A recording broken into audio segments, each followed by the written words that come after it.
Welcome back to another episode of Let's Talk Real Estate Investing. My guest today is Jim Huntzicker with Yellow Star Properties. Hi, Jim. Hey, how are you, Sharon?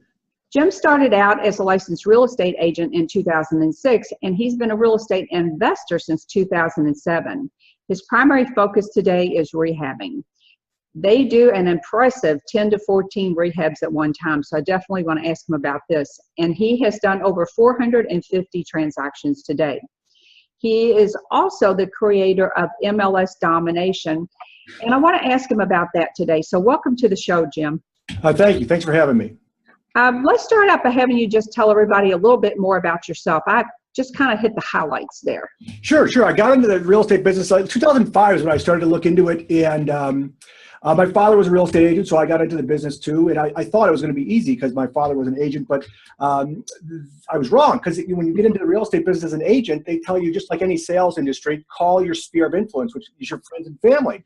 Well, all my friends and family, mostly used my father already because he wasn't retired, and so I didn't think about that angle. And that's how I found real estate investors, because I had to find a way to succeed. I got my license. I kind of put all my, this is the direction I was going, and that's how I got introduced to real estate investors. I work with a couple of guys who were doing 30, 40 flips a year. I worked with them for about a year when I realized, like, all right, I'm on the wrong side of this coin, and so that's when I started to investigate and become, an investor myself. But, now without education first, I mean, I didn't get education first. I thought I knew enough. And on my first deal, I actually lost like 36 grand. But that put me in a position when I owned that property and knew I was going to lose money on it. And I'd gotten some education in this process because I owned that property for like a year and a half. And the second property I got, the way that I got it, I'll explain one of the strategies I use still to this day, even in a market that has very low inventory or lots of competition. And this strategy that I got this property with, I wasn't trying this strategy, but I realized why it worked later on, and I've used it several times since. And I call it, it's going after deals that are, lots of market time. It's called the dance. And I'll tell you a little about it here in a little bit. But that property was listed for 400, down from it was 440. That was 440, down from 550 originally. And I bought that one for 440. I bought it for 300,000. And so that property, my second one, actually, I made about a little over 70,000 on her. That one made, and half that was mine because I brought an equity partner in on that deal. But it literally washed out my balance. I closed on a property I made money on Thursday, and I'm not kidding. I couldn't.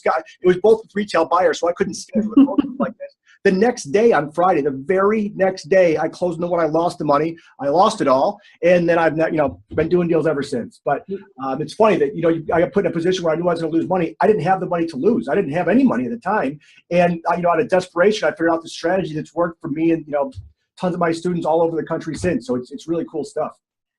That's a pretty common story called the School of Hard Knocks. And if you only knew to get I really push that, and I know you do too, get some education up front so you don't make these kind of mistakes. But I know that you do 10 to 14 rehabs at a time. We'll talk about finding deals in a bit, but how the heck do you manage that? You must have some great systems to manage that many rehabs. Yeah, well, it's all about finding the right contractors, really. And checks and balances, of course. You gotta have systems in place to make sure that they are, they're updating you, at the end of the week with, where they're at, where their progress is, and, where they're at on inspections, if it's a job with permits. And, with technology and everybody's got a camera in their phone today, it's pretty easy for them to, take pictures and give me an update. And if that update doesn't come, I know that stuff that said that was going to happen didn't happen. And so, if they get it done, of course they want to send me a picture because we build in, that when we make payments is built into, finishing certain projects. And so once it gets, to drywall, there's another payment. Once it gets, the rough plumbing and rough electric is another payment. And so, depending on where it is at the stage, they may need a payment. And so they're tied to getting that stuff done. And so I put eyes on it, either, me or a project manager in the field will put eyes on it for my team. I don't always trust the contractor to have the entire job done. So I learned that lesson the hard way, years and years ago. And so just having a good team in place, but it's all about interviewing the contractors and getting the right ones, and that will make your life a lot easier. Well, you've hit upon an important point because I remember back in the old days before cell phones had they had the cameras on them. Yeah, sure. And you used to drive yourself all over the city to look at jobs. And boy, that was a painful process if you had a couple going at one time. Oh yeah, no, it's not easy. I've did it. I've done it. I mean, I've been doing it since '08, '07 really, and it's difficult. I mean, at that time there was camera phones, but still, like the technology wasn't as good, and not all the contractors had the camera phones. Some people still had flip phones then. So, and I still drive to properties now. I do it a lot less, but I have a route about once a month that I will go and stop by the properties and see them with my own eyes. But I'm usually only at my properties about 4 times throughout the entire process these days. Maybe 5, but usually it's only 4. At the beginning, the end for sure, and I stop by about 2 times in the middle. So you're an agent and you're an investor, so you're on both sides of this situation here. Investors often have a hard time figuring out how to work with agents, or they just totally botch it up. Do you have some tips for investors for working with agents? I do. So I started out as an agent myself, and I still am licensed. I'm licensed in Illinois and Florida, but I don't practice as an agent anymore. Friends, family referral stuff, because I built a pretty strong referral business early in my career, but I refer out more stuff than I take on now. But either way, the problem is that most investors, they're not looking at this. They're not looking at it as a business. They're looking at it as an opportunity to make one big check. Right. So how they communicate with the agent is not in a way that they conduct business successfully. Or if they call them at all, or if they try to communicate with them at all. Half the time, like I got a lot of REO agent buddies, and most people never call the REO, no matter what. They don't call. They just send in an offer. It doesn't matter how low it is. Like, that is no way to get your offer accepted. I mean, this is a tip to take away from this right now. I've submitted thousands of offers at this point in my career, literally thousands. I have never once submitted an offer without calling the agent first. I don't care how low the offer was. In fact, if the offer is super low, my record's 32% off the list price. Listed for $400, I bought it for $273, down from $550 again in list price. It's a trend, and so you'll see some stuff that when you see it over and over again, you can repeat that process. And so it's just a matter of treating it like a business. I mean, this is a business where you can make millions of dollars. I don't know why real estate investors don't treat it as a true business. I think they get into it like they're going to do it part-time or take a couple of big checks away here and there, but it's just if you treat it that way, you're going to it's 97% of people that set out to become real estate investors never do a deal because they don't know they don't treat it as a business. They're just saying, like, I want a big check right now, and let's go get it. And so that they don't go through the right motions. But the mindset is all wrong. I tell you, even as an agent first, then becoming an investor, I had to look at the MLS in a completely different way. I mean, it is night and day. And a lot of my students for the MLS domination program are real estate agents, and they're blown away with the strategies that are in there because they're like, how did I not know this as an agent? But it just, I was an agent first, and then I this is all through the school of hard knocks, right? Like I tell them, hey, look, I left the 250 things out that didn't work. I only put the stuff in the course that does work. And so that's why, you're seeing like, oh my God, look at this is great information. Well, of course, I grinded it out and I figured out all the stuff that didn't work for you. And so that's why, but still, going at it as an agent and investor, looking at it using the MLS is totally different. But that's why I had a lot of success, because I was an agent first, and I knew how to talk to agents and what they needed to hear, because you don't get to talk to the seller in the MLS. You get to talk to the agent. So I knew the right seeds to plant to get the agent to take the information back to the seller that I needed. And so, it doesn't always work, just like anything. It's a numbers game, but what I do is not an offer bot system. Every offer is a detailed, structured offer. I don't go look at all of them anymore because I don't have to. But I mean, when I started the first, for the first 5 years, I looked at every single property with my own eyes. Well, now you hit upon something with REO agents. They seem to, I know in my area, they seem to have their little, what I call their short list of investor buyers. If somebody wanted to break in and get on that list, I mean, I know it's all about building relationships. So the first step is just to reach out and tell them that they're interested in buying REO properties. Well, here's what I would do, actually. So this is a great. Now, if you're not an agent, then you would get with an agent that you can do this with. But this is how I met a lot of some guys that are my buddies to this day, and now they know because I've been done enough podcasts and told people about this. But originally, we've been buddies for years. They didn't know this is how I decided to meet them. Is I went and saw like 3 or 4 of their REO listings, ones that I had no interest in at all because they were overpriced or not in the market that I was willing to buy in. But either way, they were overpriced, and so I know if I went and saw them. And people never give REO agents feedback. People never give regular agents feedback, for that matter, half the time. So when you go to see the property and you get that email for feedback, give really good detailed feedback. And you're not doing this to buy the property, by the way. You're doing it to build rapport with that agent, because what he's going to do is take that feedback and give it to the asset manager for the bank, and he could potentially get a price reduction. Now maybe you could buy that in the future, and that's great, but that's not why you're doing it. You're doing it to plant a seed because you want this guy to like you. guy or girl, whatever to like you. So Right. what you do that 3 or 4 times in 1 week, right? And then you could like, hey, I think you're overpriced by this much. I think it needs 80,000 in renovation or whatever it is. I think the ARV is this once it's done, like totally like transparent, just like it needs roof, windows, side. This thing is a dump. Like, you guys are way overpriced. Here's why. The market's that doesn't bear, and just great information. And then, if it helps you buy it, fine. But when you call them the following week and say, hey, it's Jim Huntzicker. I saw about 40 properties last week. None of them really work for what I do. But obviously, you list REO properties in the market that I buy in. So can I buy you a lunch or a cup of coffee and see if there's a way for us to work together? I always let the REO agents double on the deal, which means I'm licensed, but I don't take a commission on these deals. I'm the investor, so I make my money in the back end of those deals, and I don't need any front end commission at all. So you can take the whole thing if the bank will allow you to do it. And all you have to do is give me a call, let me know about it, in advance. And what you'll find when you do that is that short list. I get called before these properties even go on the market. Like, they have to list them, but they have them in their inventory 2 months in advance sometimes. So they're cleaning them up, cleaning them out, whatever they're doing. But I get calls on Wednesday saying, hey, this thing's gonna list Friday at noon. I think you can pay list price. Go see it today. Here's the combination. And if you can, once we list it, just have me the offer, and I'll submit it at 12:01. And they, if it's list price and a cash offer closes in 2 weeks, there's banks that will just take that. Yeah. Some have it, some have the waiting period, but the banks that don't, you can just get those accepted, and that's how you get on that short list. Yeah. So what I found over the years is everything in this business is about building relationships. So it's really no different with them. And I think that's one of the problems that even investors, they do rehabs in my area, and they have a problem selling the house for one reason or another, but nobody will just man up and tell them, or what's wrong with the house, like you did a crappy job on the kitchen. Or sometimes you have to hear those things, to figure out how to do what you do better.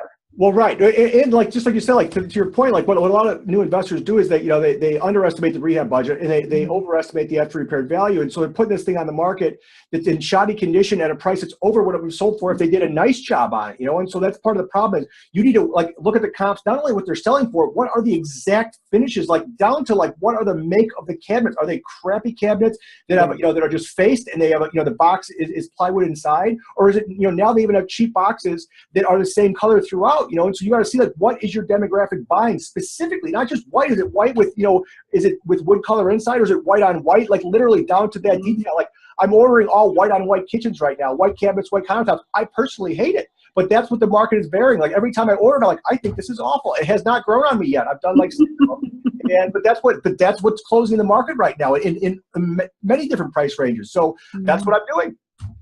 So do you have any idea of what percentage of deals, if people want to get deals from the MLS, what percentage at any given time might be something that an investor could invest in, or might work for them, or you could make a deal out of? You mean of the overall MLS, like all the listings? So of all the listings, I would say like about 8% are stuff that we can go after. And of that 8%, 8 to 10, whatever, but of that 8 to 10%, you're only going to get about 10% of the offers that you make. So if you're making 100 offers, you're only going to get 10 properties out of that. So it is a numbers game. Again, these are not offer bot offers. These are detailed, structured offers. And so if you don't, if you're not like, don't know how to run the after repair value, don't know how to run, a property repair estimate sheet, that stuff is very, even if you're wholesaling, it's very, very important. And so people don't realize that because some people, you can wholesale the MLS, by the way, but people don't realize that, how important knowing those numbers are. Like new wholesalers call me all the time. I could always tell when a conference came through town because I get all these calls because my name's been everywhere for a long time. And I tell them all the same thing. I mean, I want to get like a recording. I should make a recording and just play it for them. But I tell them all the same thing. Like, look, if you have one opportunity, if you bring me a property that is overinflated on the after repaired value, and you tell me it needs carpeting paint for $7,000, and it's a $40,000 rehab, I'm never going to look at an email from you ever again. I don't have time for that. Like you need to understand what you're bringing. I'll buy every real deal you bring to me, but you can't bring me something that's not a deal and expect me to to buy it, because nobody's going to buy it. So anyway. So when we talk about finding deals on the MLS, I mean, do you look at days on the market or keywords like needs work? Do you have a specific criteria that you look for?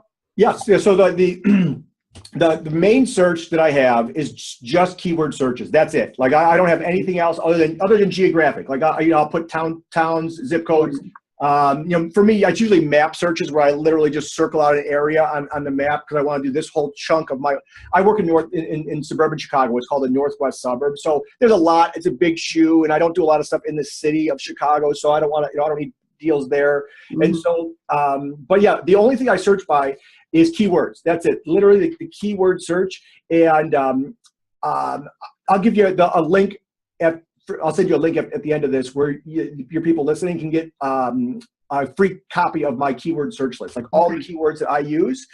So I'll give that to people that, on your list just for listening. But the other way I do it, so that's the first, that's the main search is just geographic. You can put bedrooms and bathrooms. I don't, because I don't care. I'll add on a master bath and master bedroom in the back of the house if it's smaller. So I don't look at any bedroom or bathroom counts. I just care about, what has those remarks in the areas that I want to buy. And price range doesn't matter to me as long as it's, if it's worth, if I buy it for 600 and it's worth 1.2, I'm good with that. Whatever it is, I'm going to be able to renovate it and make a profit on the back end.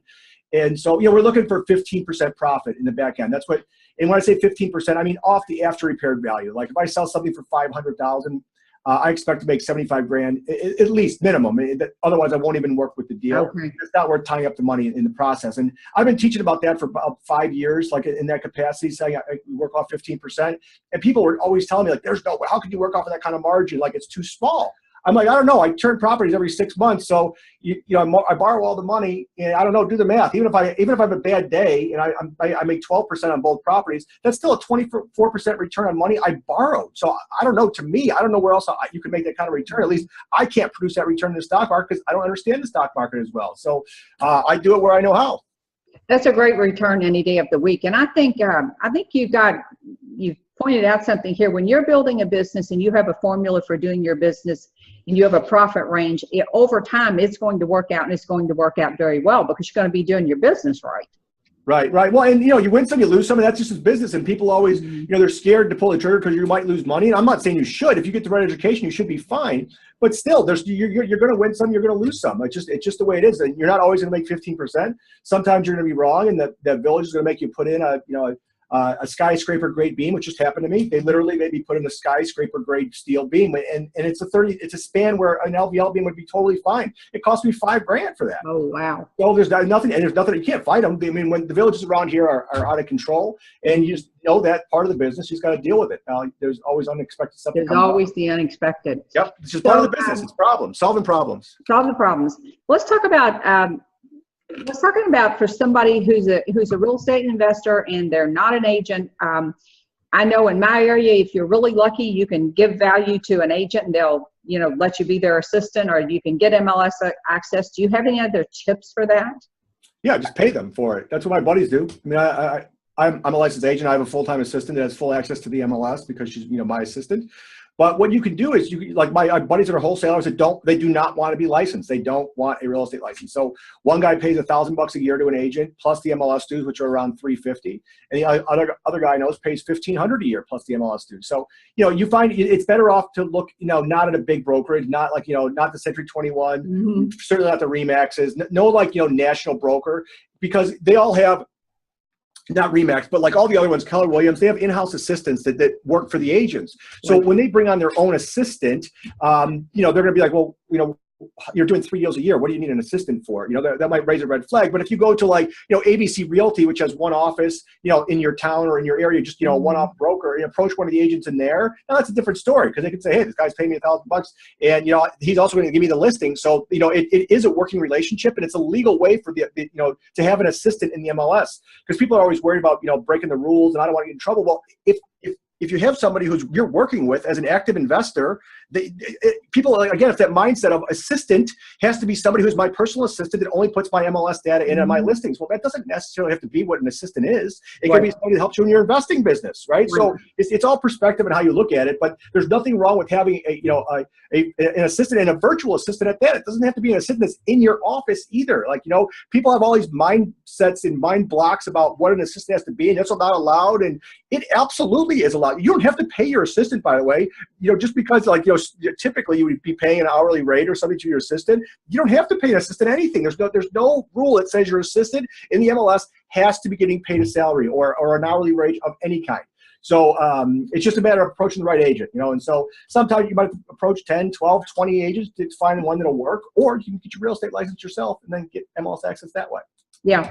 Now, I know one of the ways that I found people developed that type of a relationship and became an assistant to agents was agent investors that were in their REIA group. They went there, they networked, they got known as a reputable person in business, and they were able to build those relationships that way. Or the agent you're using. If you're really buying houses, once you buy a house, be like, hey man, I'm obviously going to do this more. I need to be able to comp properties. I don't want to waste your time because I'm only going to buy 10% of them anyway. So why don't you let me have MLS access so that I can run comps on my own properties, not waste your time, you know, get me the data that I'm looking for, and I'll only bring you the deals that I really want to go look at and actually make offers on, so that way I'm not wasting your time. I mean, any reasonable agent is going to be like, okay, this guy, I'm going to give this guy or gal some access here. Yeah, that was one problem I had years ago. When I first started out, I didn't have access to the MLS, but I had a friend who was an assistant to an agent, and I was always waiting on her to give me comps. And I can see, I'm like you, I wanted them like 5 minutes ago. Yeah, I want everything yesterday, exactly. Oh yeah, it was just a cumbersome process, and she was perfectly willing to do it, but she did it on her own timetable, which was totally different than my timetable. So, do you have is there one thing or two things that, other than bringing stupid deals to people, that really turns agents off of working with investors? Well, yeah, you got to have really good communication. Like that is like, you know, like when you approach an agent and say you want to start flipping properties, if they don't run, they should. Even an investor-friendly agent, because if you're brand new, they're going to know they have to teach you everything, you know. And so like that's not what an investor-friendly agent does. You go pay for your own education. Use the investor-friendly agent to find you the deals. Once you know what you're doing already, you know how to run your own comps. You know how to run, you know, figure out the repair estimate. You can't be leaning on the agent for all that stuff. And in fact, the agent, you know, if he gives you an after repaired value that ends up not being true, and you based your entire rehab project around an after repaired value off an agent that has no tie to the back end, he'll get paid a commission if you sell it. If he doesn't, he loses nothing. So you cannot tie your ARV to somebody who has no skin in the game in the back end. And so, you know, that's why it's important, if you are going to do this at any kind of serious level, doing 5, 6, 7 deals a year or more, you've got to have an agent on your team. And what I mean by having an agent on your team is having an agent that profits in the back end of the deal. Now, it doesn't have to be a 50-50 split, but it can be. You know, people always ask, well, what percentage do I pay? Well, how much work do they do? You know, and so, you know, if they're only finding you the properties and that's it, they have nothing to do with the rehab process, well, maybe you pay them 20%.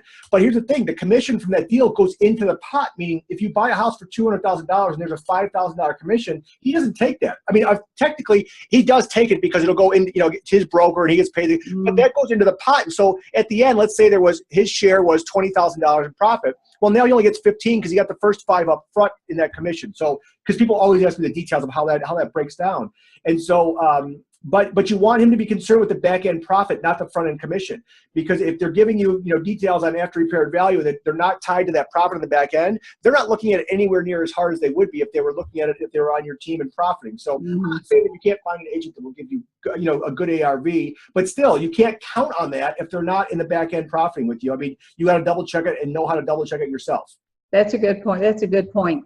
And what I found, again, going back to when I first got started, and I worked with an agent who worked with investors, but she still was of the retail mindset. And we had all kinds of problems with ARVs. Her ARV wasn't my ARV. And I very quickly found out my realtor was the one I preferred, was also an investor, somebody that actually had property. And then they looked at the deal totally different. Yeah, I mean, most agents don't get it. They think wholesaling is illegal, and it's not. They just don't understand the process. It's a different mindset altogether of how to buy and sell properties. All they know is how to use the MLS and buy and sell properties for other people. You know, it's rare that the agents are buying and selling their own properties, and so it's a different way to look at it altogether. Yeah. You know, I want to touch on something I didn't. We talked about keywords. You asked about market time, and market time, in fact, is a great way to run a search in a market with low inventory. And you know, people always are like, well, you know, how many houses have over 300 days of market time? Well, that's a search that I call fishing for deals, and I start with 300. If there's not a ton, then I'll go to 250 or whatever. But right now, we have one of the larger MLSs in the country in Northern Illinois. But if you run a search right now that says 1,200 properties, or I'm sorry, properties with 300 days of market time or more, there's over 1,200 right now today. Really? Yeah, right now. And so, so then you have to scrape those deals because you don't. 1,200 deals, that's a lot of deals. Mm-hmm. And that's eliminating short sales, because I don't deal with short sales. And I just, I buy those when wholesalers bring them to me once they're negotiated, but I don't deal with the negotiation part. It's just annoying. Something I've never wanted to deal with. But somebody does it, and I'll pay them for that, when they bring me the deal. But but you have somebody scrape that, so it's 1,200 properties. Well, that's a lot. That's the entire MLS. That's not the area I focus on. But either way, you have somebody go through, a virtual assistant or an assistant, and you go through and pull all the properties out that have zero mortgage, no mortgage balance, which you can tell from public record data. And so you take that information. Now, just hand me the ones that have no mortgage and 300 days of market time, and now I go fishing for deals. And so that's how I've gotten, I've gotten several deals like this over the years in markets with low inventory, or there's, people say there's no good deals, or there's too competitive or whatever. Well, these deals are just sitting there, and if they're vacant and there's no mortgage and they've been on for 300 days, then it's like gold. Gold mine, isn't it? But if you go look at that property, and you go see it one time, and you go back to your office and you submit an offer, it's listed for 400, you submit offers for 273, and you never call the agent. And all of a sudden, what do you get? An email that's going to reject it, probably, because they don't know who you are. They think you're trying to steal the property. They don't have any pretext to this whatsoever. However, if you go see the property, and then you call the agent afterwards and give them great feedback, how you love the neighborhood, you love the market, you love everything about the house, but obviously it needs a lot of work, and you're priced at 400. I mean, I think this thing's only going to be worth in the high 400s when it's done, and it needs, needs 100,000 in work. And oh man, I want to make you a cash offer, but I'm going to be closer to the 350 than I am 4. I got to run my numbers, and I'll be in touch. And then nothing happens. And then 2 days later, I call and I schedule another showing, but I don't go because it's a vacant house, and I went the first time. I already know what I could pay, but they're not going to take my 273 until I get some wheels in motion here, and so it's negotiating with the seller, but you don't get to talk to the seller. So I schedule a showing. They, after they think I went, I call the agent again, be like, oh man, I love this house, I love this neighborhood. I'm going to make a cash offer. I just don't know. I'm trying to get as close as I can to your list price. Have you guys rejected any offers? I don't want to offend anybody here, but your price is a little high for the condition, and I don't, if you've already rejected higher offers, I won't waste your time. Obviously, they have an unrealistic expectation of what they can get. And no, it's been a long time. And so at this point, the agent, it's been over 300 days. The agent has had not much good to call the seller with in a long time. So now all of a sudden, they're having, this guy who's very interested in the property, being very enthusiastic, as you can tell, I'm a passionate individual. So when I call him, I'm very enthusiastic. And so they take that back to the seller, like, that guy's coming back again. Like, I do it a third time and even a fourth time for real. Because you don't have to go, so it doesn't matter, And I'll give you a tip, because this always gets asked to me, because it did happen to me once. We have central locks in our area, or there's Supras where they know who's using it. They know who's there, What if they call you and say, hey, I see you didn't go to the property that time? Because that actually happened to me. And I'm like, they checked? Really? Who checks? But all I said was, hey, the door was unlocked, actually. I don't know who was there last, but I locked it behind me when I left, so there's no problem. Everything's locked up and okay. But that's how I got around it, by the way. But if they're going to keep checking on you, you're going to have to go to the property, obviously. But either way, in any event, then on the fourth time or third showing, when the agent actually asks you for an offer, like, okay, just bring me the offer. Let's just get this thing together. I say, okay, I'm going to come as high as I can. I'm running my numbers, but it seems to need a lot of work. So I put the offer, in this case, was listed for 400, down from 550. And I presented 273, and I called her. I said, I just emailed it to you. It's for 273. And she's like, oh, I thought you said it was going to be close to 300, not under. And I'm like, hey, I said, look, I'm not trying to insult you. You're going to want to write this down, everybody, by the way, because this is the exact dialogue I use over and over again. I'm not trying to insult you or your client, but based on what I do with the property, this is the most I can pay. This is the most any real estate investor can pay with how much work that property needs. So I understand if you have to reject the offer. I completely understand. It's part of my business. Offers get rejected, but I can close this property in 2 weeks with very little trouble, and take it off your hands for you and stop paying the taxes on it, and just get, obviously it's been a burden for a long time. So if it's insulting, I understand. I won't take offense to it. Just reject it. So then you're putting yourself completely out there, letting them know, and they now they feel a lot better. Like, okay, hey, yeah, this guy, he's like, sure, I'll present this offer now. And that is my best deal, by the way, 400 for 273. And usually it takes a couple days to make that happen. In this particular instance, she called me back in 10 minutes, and she's like, your offer's accepted. And so usually it takes a couple of days. They want to counter, small increments. But either way, my first deal was at 440, and I bought it for 300, and it was, 420, 400, 380, 360. And the crazy part about that is not only did I not have the $300,000 that I put on the contract for cash, because the agent didn't know to ask me for a proof of funds, I also did not have the $5,000 in earnest money I'd put on that contract that I had to come up with. But if there's a will, there's a way, right? So one of the quotes I keep in my wall is from Jim Rohn, and it says, if you want something bad enough, you'll find a way. If you don't, you'll find an excuse. And it's so true. And so I went and found an equity partner quickly. I said, hey, here's the deal. Here's the numbers. I mean, it's a slam dunk. And, obviously it's not ideal to split the profit 50-50 in the back end, but I had no choice. I didn't have any money. I had to back out of that deal or find somebody that could do the deal with me. And so I found somebody to do the deal with me, and we, made a profit. Well, I ended up washing out my loss, but still, it was good. Awesome. Awesome story. So let's talk about MLS domination. I get this from investors all the time that really, even agents that are going over to the investor side, they really don't know how to use the MLS for deals. So, and I'm always amazed when it's an agent investor that doesn't know how to use it. I get the fact that investors don't know. So let's talk about MLS domination. So half my students are real estate agents, by the way. That's amazing. Yeah, most of them would tell you that they were pretty good at the MLS, and that they watched my free training, because I have some free training stuff you can get out there, and they watched my free training, thinking like they were gonna, there's no way, but maybe I'll pick up a tip or two, and they're like, oh my, like they cannot believe the information. Even in my free training, you're gonna learn a ton, but there's the details behind it. But anyway, so in 2011, I started teaching for a big national company, that real estate investing company, and their students were paying $25,000 a pop to come in. And I only did 5 calls a week, because that's all they were required to be a member of their mastermind, because they had this like coaches mastermind. That's why I did it. So I didn't get paid for it, but you got to go to the mastermind, and they paid for you to go to that. So I guess I did get paid something. But in any event, the people were paying $25,000, and like they would release the time slots at like midnight Pacific on Monday. And by the time I got up, and I'm 2 hours behind Pacific, right? By the time I got up, or 2 hours ahead, I guess. By the time I got up, which is pretty early, my slots were always full, always. And so all 5 were gone every Monday when I got up. And so like, man, and in my bio, of course, I got 75% of my deals from the MLS, because that's the truth, and it still is. And so these people that just paid $25,000 for all these private selling, they could have any strategy they want. And this course had everything. It was a great course. I'm a product of it. But they wanted to talk to me about MLS stuff. So I knew I was onto something. And so coaching in that environment got to be very big and very corporate, because they blew up very big while I was there. So it just wasn't a good fit anymore. But I did like teaching people. And so that's when I created the course, MLS Domination.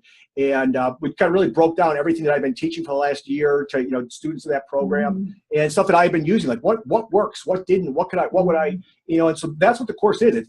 There's not one bit of theory in the course. Every single thing that's in there is tested by me.